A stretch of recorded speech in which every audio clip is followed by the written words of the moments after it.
Selamat pagi, Kino here. And Mio here to tell you that after Fazbear and Friends officially ended 2 years ago, nobody expected the series to come back. But to the surprise of absolutely somebody, they returned. What's that you say?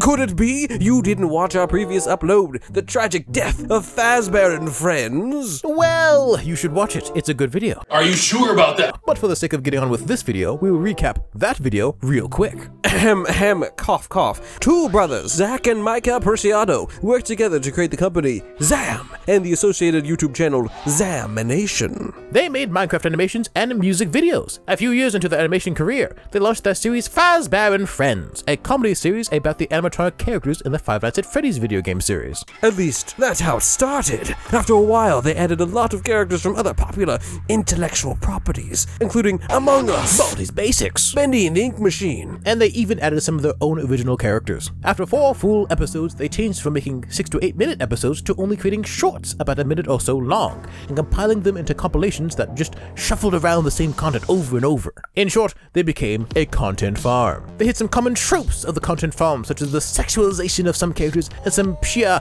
brain rot humor. Some of the reason the quality on the channel might have gone down is because Zam merged/collaborated with some other companies, including one called Enchanted Mob, to form Mob Entertainment and release an indie horror game, Poppy Playtime. You may have heard of it. So while they were busy trying to monetize the FNAF community, they probably didn't have time to make much of substance, so they pumped out content slop for money. Don't get us wrong, it wasn't the worst thing as far as content farms go, and every blue moon, they made a funny joke. But it was not good, no bueno. Zamination's reputation also took hits from a couple of incidents regarding marketing NFTs to children, as well as our association with Mob Entertainment, multiple controversies. And if you're interested in a video on that in the future, let us know.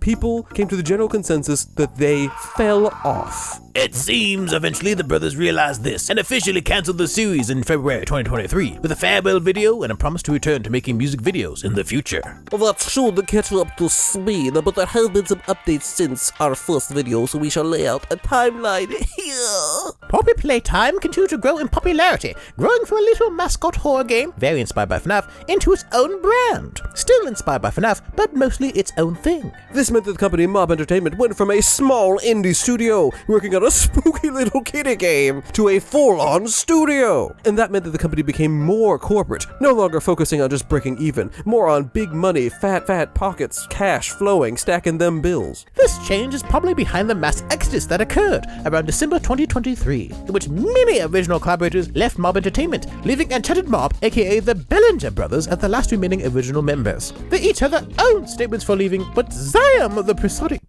Preciado brothers cited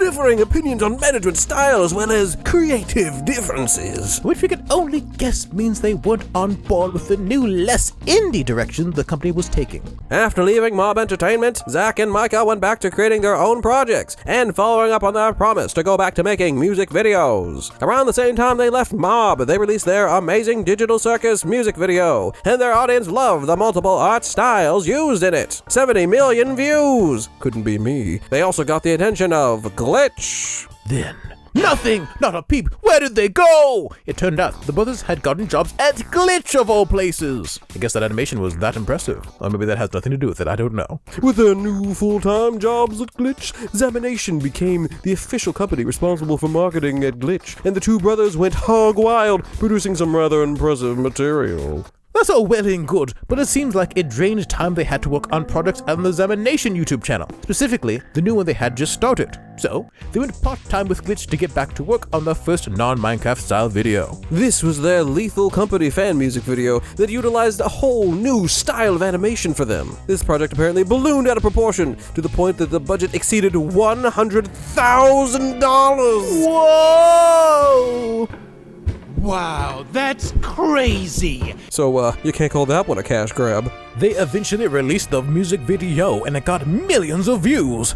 Well, 4.5 million views. Very good. Again, couldn't be us. But quite the fall off from 70 million. And they did yet another Minecraft Amazing Digital Circus music video that also did fairly well at 9.5 million views. But it was clear that this was not a solid business strategy. You see, animation takes a lot of time and money to do, particularly if you want to do it at the very best of your abilities, and considering how these videos were under 8 minutes and therefore could not be even fully monetized, it was highly unlikely this was going to keep the company afloat, even with all the already posting different versions on Zamination 2. This video you just watched is the first in a new era of videos here on Zamination 2 that we'd love to continue making, where we deep dive into the behind-the-scenes world of animation.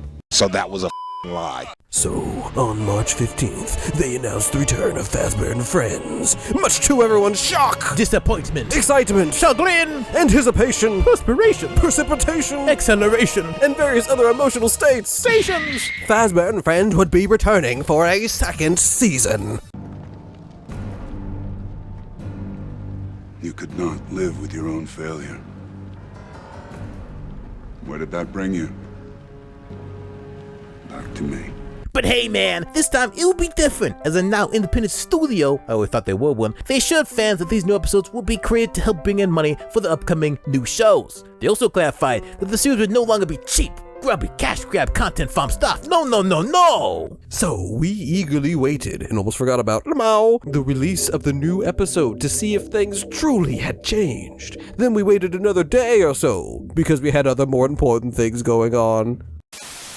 This very meta episode kicks off with a board meeting of the Fazbear and Friends characters, talking about their future plans regarding what videos Zamination will make. This includes the newly added characters from that mediocre show, The Amazing Digital Circus, voiced by the original voice actors. Pretty pog, guess that glitch partnership is really paying off. Kane from the Amazing Digital Circus pitches that they make the next music video 3 times bigger, and everybody is on board, but Freddy is most perturbed by the prospect of such a project as it would be even more expensive. How expensive would that be? Our last music video cost $100,000! Truly, this is a meta episode. Freddy says they have to go back to making shorts because having integrity to make expensive music videos is sending them into bankruptcy. But before they can bring their conversation to a conclusion, a time portal opens and future Freddy appears. He warns them of the impending destructive calamity, which Jax finds most interesting, that will occur if the characters from other IPs continue to exist in this world. Blah blah multiversal collapse. The only way to fix this situation is to send the other characters back to their homeworlds by killing them. Future Freddy decides to start with the members of the Amazing Digital Circus. I don't know why, but I found this scene to be extremely cathartic. Apparently this would make them respawn back home. Seems a little sus, but the FNAF crew have little choice but to take on the role of temporary assassins and gun down their friends in cold joint lubricant oil. But how long do they have? 5 nights.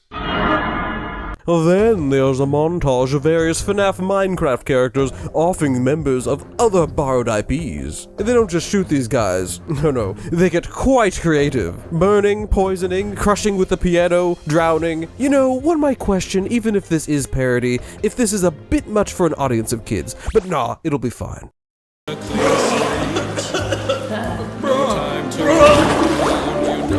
But oh no! After killing most of their friends, Bendy, Kane, and Bully take Freddy hostage. They seem to have no desire to be murdered, understandable. And now police and SWAT officers are here. In the end, they shoot all 3 kidnappers, leaving Freddy safe. But hark! Baldy is still alive.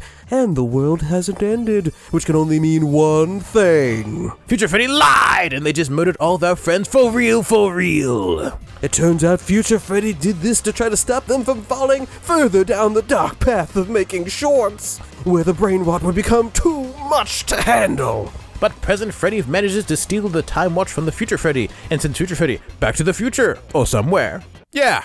Anyway, they go back in time before Future Freddy arrives and manages to change the course of history. Happy day, hooray, the end. Time to review! Overall, this episode is of exceptionally high quality, with the animation being rather nice. The voice acting is about the same as before, and the song they made for all the death scenes is fun, I guess. The story is what it is. Refreshing as it was to see everyone get murdered, it unfortunately had to be undone in the end. Unlucky. Also, the episode isn't entirely our sense of humor, so we didn't find everything funny. The episode is extremely self-aware, with them referencing most of the reasons people started to dislike Fazbear and Friends, so it's nice that they at least know what they need to change. That's sad. I'm not sure if this episode is a good indicator or not of what the series will be moving forward. It seemed the intent of episode 5 was to say, yeah, we know what's going on, and kind of apologize whilst also committing to making better quality projects. I guess in the next episode, we'll have more jokes and a more goofy story, similar to the first Fazbear and Friends episodes. But I guess we'll have to wait to find out in the future. They plan on continuing the series with 2 more 12-minute episodes and 7 4-minute episodes to finish off season 2 of the show this year. So presumably, that means the new episode will come out in late April. So, have Fazbear and Friends redeemed themselves? It seems that only time will tell. Their plans for the future have changed numerous times, from ending Fazbear and Friends to making songs to back to Fazbear and Friends. And how they left Mob Entertainment and joined Glitch full-time, then switched back to part-time. So, we'll have to wait and see if they truly commit to making high-quality videos, or the temptation of content farm money is just too great to resist. Or if they find a new project they want to start. But so far, they seem to be on an upward trajectory with season 2, and their audience seems pretty happy. Well, most of them.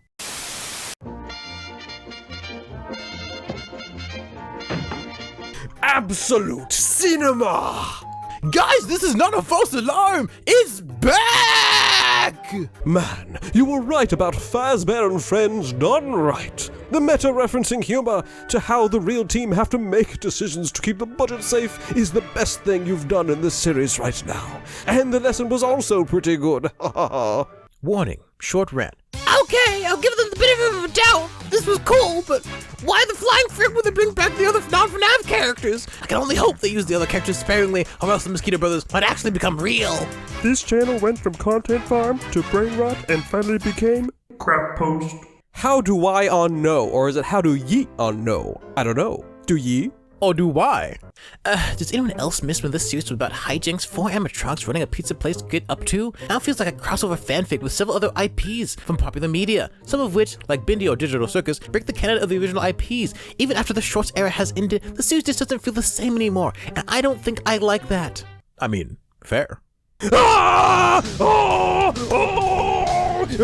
We're so back! According to my calculations, bro fell off. This is the best Minecraft video I've seen in my life. Poor Baldy, he died 2 times. The nerve of you to say you're going to make things of quality and integrity! Where was that during Puppy Playtime Chapter 4? You made Ban Ban look like a well-made masterpiece! For one, that actually wasn't their fault, as, you know, they had already left by then. And for 2, that's a bit of an exaggeration. Not again. Never stand up in advance. Whoa! Peek! Thank God, the Mosquito Brothers aren't happening. That could have been skibbly toilet, but extremely bad. You had more respect for the first half, and then I just gave up. Peak. Amongst the top comments, most of them do seem to be rather positive. That said, it's not too difficult to go find some negativity. A lot of our audience is hopeful, but quite a few are also rather dubious. And I can't blame them. That's all we have to say. What do you think? Do you think Fazbear and Friends have redeemed themselves, or do you still view them with a hairy eyeball? We ourselves may revisit the topic in the future when they release more episodes. We shall see. But for now, that's all we have to say. Good luck to the Zamination team. Hopefully you stick with it. Quick shout out to our members, especially William YT, for being a massive fan. They make pretty cool Minecraft animations, so you should go check them out. And thank you to our other members who are very big fans. For as little as 99 cents, feel free to go become a member yourself if you want to go help support the channel. And if you don't have money for that, no problem, just consider liking and subscribing. But if you do decide to become a member, we have a couple of members-only videos we're working on. One is our Q&A video from last month, which we really should have done last month, and I follow up a little minor update on the Kobe block situation. And of course, the higher tier you join, the more perks you get. For instance, choosing a game for us to stream live. But feel free to check out this video over here. Or this video over here that's on our second channel for slightly different Miyokido content. Until we see you there. And hopefully in the wise words of Fazbear and Friends content farm tactics. Good riddance!